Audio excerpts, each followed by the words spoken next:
Todos somos vulnerables a los encantos de la seducción, porque nadie está completamente a salvo de su influjo. Estas palabras de Robert Greene, escritas en El arte de la seducción, nos recuerdan que el poder de atracción no es un simple juego romántico ni un adorno social, sino una de las formas más sutiles y eficaces de dominio humano. Durante siglos, tanto filósofos como reyes, cortesanos y políticos comprendieron que la fuerza bruta o la imposición directa generan resistencia, mientras que el magnetismo de la seducción abre las puertas más inaccesibles sin necesidad de hacerlo de forma violenta. El seductor no necesariamente ordena a los individuos de su interés, sino que provoca el deseo ajeno de obedecer. ¿Pero qué es en realidad la seducción? ¿Un arte refinado de persuasión emocional o una máscara oscura que esconde manipulación y control? Greene sostiene que en el trasfondo de todo vínculo humano late una lucha silenciosa por la atención, el reconocimiento y el poder. En ese lugar donde el lenguaje de la fuerza fracasa, la seducción triunfa, porque precisamente opera en los pliegues más invisibles del inconsciente. ¿Realmente es posible que la seducción, como Greene plantea, haya sido utilizada a lo largo de la historia no para conquistar corazones, sino para doblegar voluntades?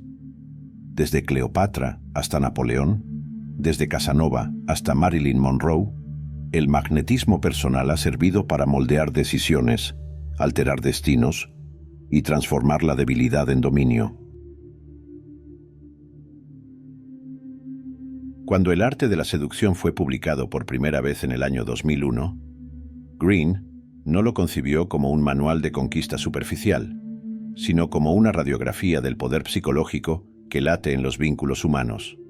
Lo que es impresionante es que más de 2 décadas después, sus advertencias no han perdido vigencia, sino que se han hecho más visibles en el mundo de la imagen, la manipulación emocional y el deseo, los cuales gobiernan silenciosamente nuestras relaciones e interacciones. En sus páginas, Greene lanza una advertencia que resuena con fuerza. La seducción no es un fin en sí misma, es un arma.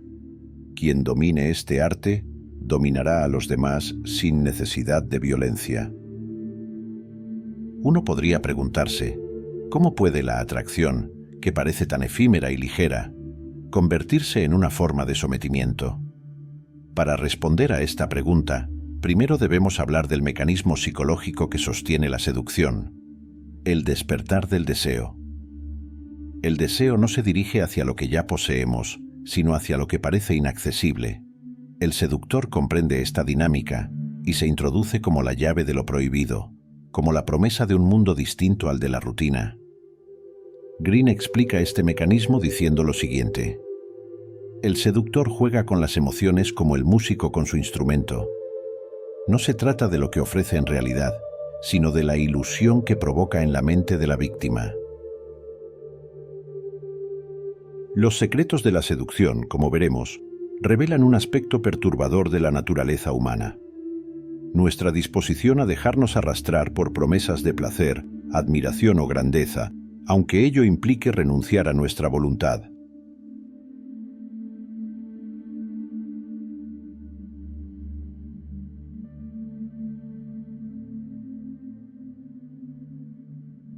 Robert Greene sostiene que la seducción es un arte que opera en los márgenes de la conciencia, un juego de sombras donde la voluntad ajena se transforma sin que el otro lo perciba. En sus palabras, la seducción consiste en llevar a una persona a una posición en la que hace lo que usted desea, mientras cree que actúa por propia voluntad. Este matiz es fundamental. La seducción no fuerza, no impone, sino que seduce precisamente porque se disfraza de libertad. El seducido cree que elige, cuando en realidad ha sido conducido hacia esa elección. A lo largo de la historia, los grandes seductores han comprendido esta verdad. Entre todos los ejemplos que Greene recoge, quizá ninguno sea tan revelador como el de Cleopatra con Julio César. La reina de Egipto no solo sedujo a un hombre, sino que utilizó el arte de la seducción para alterar el curso de la historia. Lo más conocido Es el episodio de su entrada en Alejandría en el año 48 a.C., cuando, según relatan las crónicas, Cleopatra fue introducida en los aposentos de César, oculta en una alfombra. El gesto era audaz, teatral y calculado. Aparecía no como una reina arrogante, sino como una figura frágil que necesitaba protección. Pero al mismo tiempo, esa vulnerabilidad encubría un magnetismo irresistible que la convertía en una mujer con mucho misterio. En cuestión de horas, el conquistador más poderoso de Roma se convirtió en su aliado. Lo inquietante es que Cleopatra no conquistó a César con argumentos políticos, sino con la ilusión de lo extraordinario. Green lo explica así: la seducción triunfa cuando convierte lo ordinario en espectáculo. Cleopatra transformó su presencia en un acontecimiento, un despliegue de inteligencia y encanto que desarmó la lógica militar del general romano. La consecuencia fue histórica. Julio César, que había llegado a Egipto como árbitro en una disputa dinástica, terminó respaldando a Cleopatra y asegurando su permanencia en el trono. Con ello, no solo consolidó su poder en Oriente, sino que estableció una alianza que marcaría el futuro de Roma. Otro ejemplo perturbador que Green rescata es el de Grigori Rasputín, el monje místico que, a comienzos del siglo XX, logró penetrar en el círculo más íntimo de la familia imperial rusa. Su historia demuestra que la seducción no siempre depende de la belleza o de la teatralidad, sino de algo más: el aura de misterio. Rasputín no era un hombre atractivo en el sentido convencional. Su figura resultaba más bien tosca, su aspecto descuidado, su mirada penetrante. Sin embargo, poseía una cualidad hipnótica que desarmaba a quienes lo rodeaban. Sabía escuchar en silencio, sabía generar la impresión de estar en contacto con una verdad más alta, y sabía envolver su presencia en un halo de espiritualidad que fascinaba en una época donde la fe y lo esotérico aún tenían gran peso. Su ascenso se selló con el caso del zarevich Alexei, hijo del zar Nicolás II, enfermo de hemofilia. Rasputín, mediante oraciones y sugestiones, parecía calmar sus hemorragias y dolores. La zarina Alejandra, desesperada por salvar a su hijo, quedó convencida de que aquel extraño monje poseía dones sobrenaturales. Lo que para la ciencia era un misterio, para ella fue un milagro. A partir de entonces, Rasputín se convirtió en figura indispensable dentro de la corte. Su palabra influía en decisiones políticas, en nombramientos ministeriales e incluso en los asuntos más íntimos de la familia imperial. Lo interesante es que su poder no residía en la fuerza ni en la lógica, sino en la fascinación que ejercía sobre la zarina, y a través de ella, sobre todo el aparato del Estado. Robert Greene señala que el misterio es uno de los instrumentos más poderosos de la seducción, porque lo desconocido invita a proyectar en él los deseos más profundos. Rasputín encarnaba ese principio. No decía todo, tampoco se preocupaba por explicar demasiado, y dejaba que los demás imaginaran en él lo que necesitaban creer. Lo perturbador es que la seducción funciona porque apela a lo más frágil de la naturaleza humana: el deseo de ser reconocidos, la atracción hacia lo prohibido, el anhelo de sentirnos únicos. Quien domina este lenguaje no necesita recurrir a la violencia, porque se infiltra en lo más íntimo de nuestras fantasías. Green lo resume con claridad: el poder directo genera oposición. El poder seductor es invisible y por eso mismo irresistible. La verdadera eficacia de la seducción no radica en lo que se muestra, sino en lo que se insinúa. No en la posesión inmediata, sino en la creación de un vacío que solo el seductor parece capaz de colmar.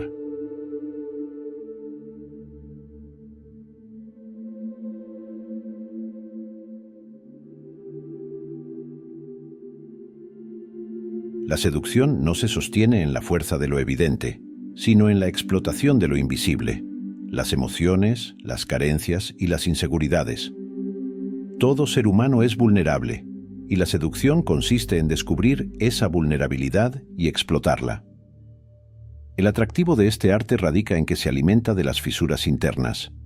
Nadie es completamente autosuficiente. Todos buscan reconocimiento, compañía, placer o validación. El seductor identifica esas grietas y, en lugar de mostrarse como un invasor, se presenta como respuesta a una necesidad no satisfecha. Por eso su influencia no se siente como imposición, sino como alivio. El deseo humano, dice Green, se parece más a un vacío que a una fuerza plena.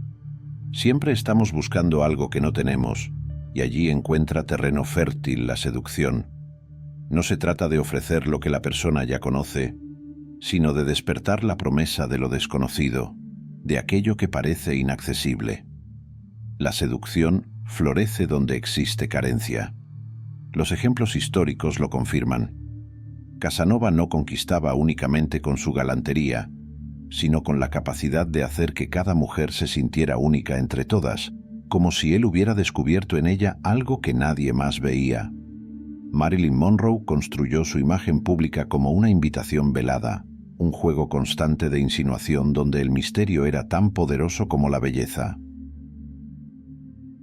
La clave psicológica está en que el seductor despierta la imaginación del otro.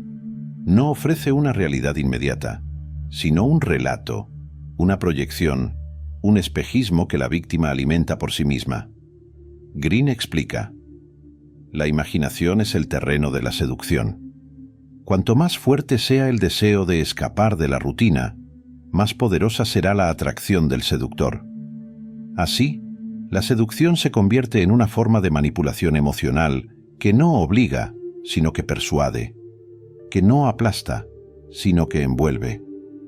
Una vez que el deseo ha sido encendido, la víctima se convierte en su propio carcelero, persiguiendo una promesa que nunca termina de cumplirse del todo.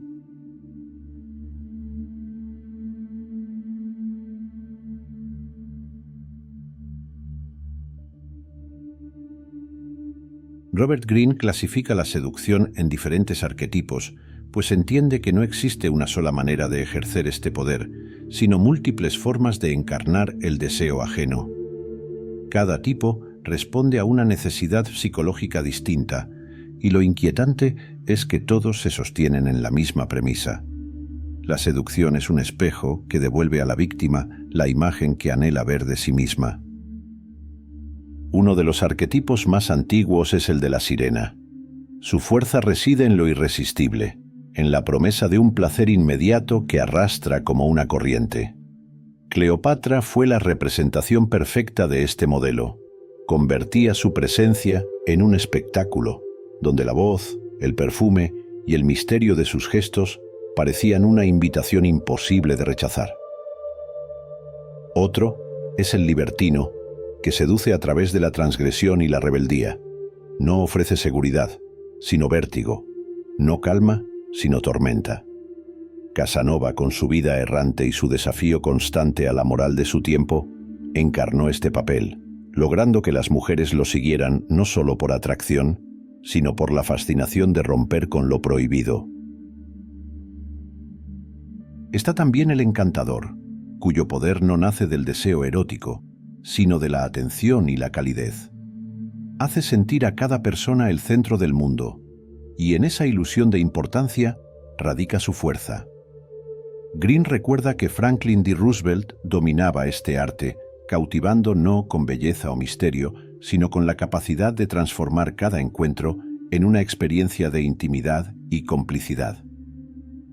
Entre los más oscuros se encuentra el carismático, que trasciende lo personal y se dirige a multitudes. No seduce a un individuo, sino a pueblos enteros. Napoleón y Hitler comprendieron que el poder de la imagen, del símbolo y del gesto teatral podían hipnotizar naciones completas, despertando un fervor que anulaba la voluntad individual. Cada arquetipo responde a una debilidad humana distinta: la búsqueda de placer, el ansia de peligro, la necesidad de ser reconocidos o el deseo de creer en una causa superior. Pero todos comparten el mismo secreto oscuro. El seductor nunca da de manera plena lo que promete, mantiene viva la ilusión y, En esa carencia, asegura que la víctima permanezca atrapada.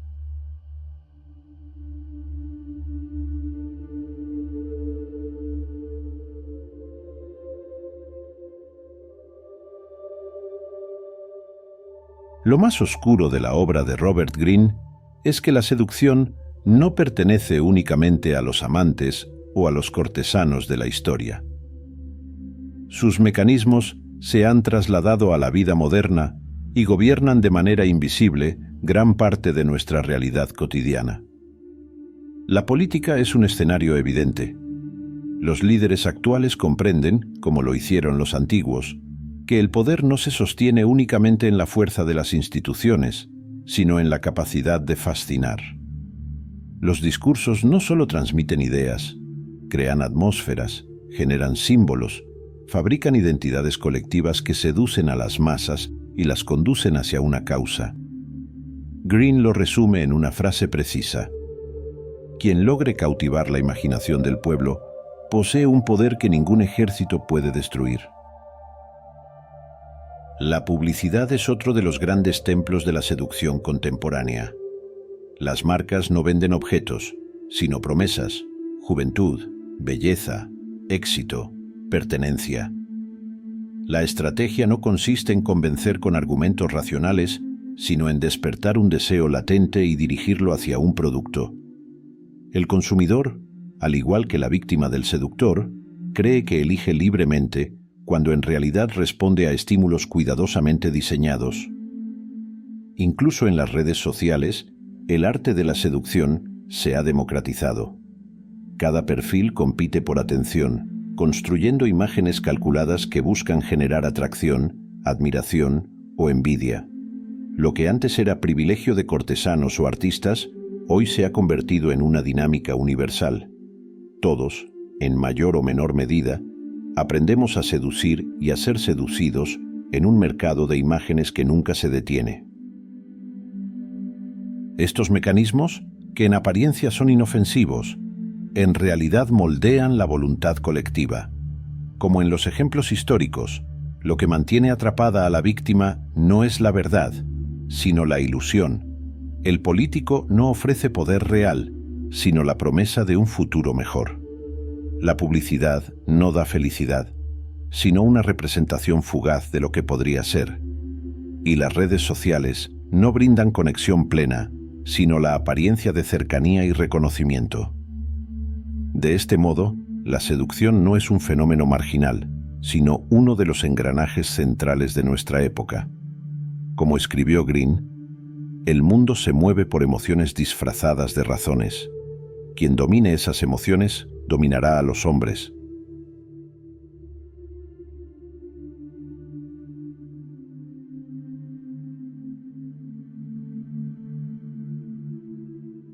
Al recorrer los secretos oscuros de la seducción, se hace evidente que no hablamos de un juego superficial, sino de una fuerza que atraviesa la historia, la política y la vida cotidiana. Robert Greene advierte que nadie está realmente a salvo. Creemos que dominamos nuestros deseos, pero son ellos quienes nos gobiernan. El seductor solo aprende a tocarlos en el punto exacto. La paradoja es clara. Todos pensamos que la seducción es un arma que podemos usar a voluntad, una habilidad que otorga ventaja en el terreno del amor, de la influencia o del poder. Pero lo inquietante es que, en el momento en que creemos controlarla, ya hemos sido alcanzados por ella. Porque quien seduce no hace más que reflejar las carencias que llevamos dentro, y al desear ese reflejo, quedamos atrapados en un juego del que no podemos salir indemnes. La seducción, en última instancia, no nos roba la voluntad con violencia. Nos invita a entregarla con placer, y quizá ahí resida su secreto más oscuro, que no nos esclaviza contra nuestra voluntad, sino a través de ella.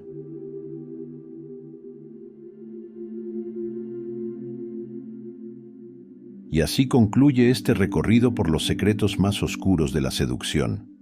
A lo largo de la historia, hemos visto cómo este poder ha moldeado imperios, relaciones y voluntades, y cómo sigue presente en nuestra vida cotidiana de formas que apenas alcanzamos a percibir. Gracias por acompañarme hasta aquí, por dar tu tiempo y tu atención a estas reflexiones. Nos vemos en el siguiente video. Hasta la próxima.